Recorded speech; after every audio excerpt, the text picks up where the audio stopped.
تم اپنے لیے بہترین چنتے ہو مگر اللہ تمہارے لیے بہترین چنتا ہے۔ اللہ اسی شخص کو آزماتا ہے جس کو وہ اپنی قربت دینا چاہتا ہو۔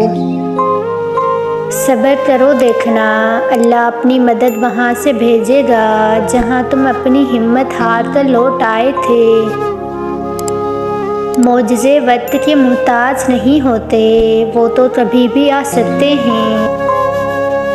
مانگنے کی شدت قبولیت کی سب سے بڑی دلیل ہے۔ تمہاری مسلسل دعائیں تمہارا مقدر مکمل بدل دیتی ہیں۔ کسی کا مسلسل صبر آزمانا بھی گناہ ہے۔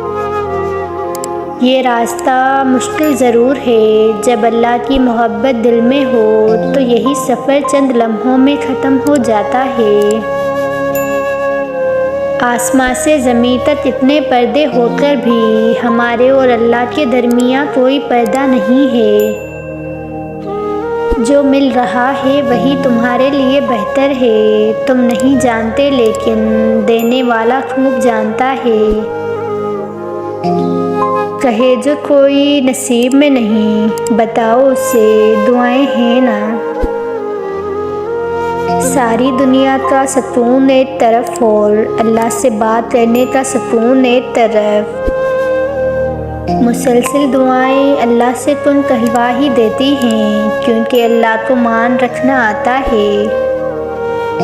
وہ معجزے بھی انہی کے لیے کرتا ہے جو اس کی مصلحتوں سے انکار نہیں کرتے۔ کیوں سوچ لیا اللہ چھوڑ دے گا تمہیں یوں تڑپتے ہوئے، جس نے ہر بار گرتے ہوئے تھام لیا تمہیں۔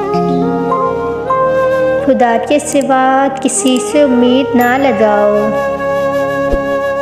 کیوں مایوس ہو گئے ہو اللہ کی رحمت سے، جس کی تدبیر کے آگے تقدیر ہار جاتی ہے۔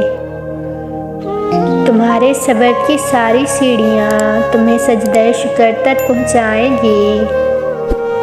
کبھی یہ امتحان بھی چلا جائے گا اور پھر اس کا اجر بھی قریب آ جائے گا۔ ہاں تم بے بس ہو، نہیں لڑ سکتے نصیب سے، تو کیا ہوا، یہ دعائیں تو لڑ سکتی ہیں نا۔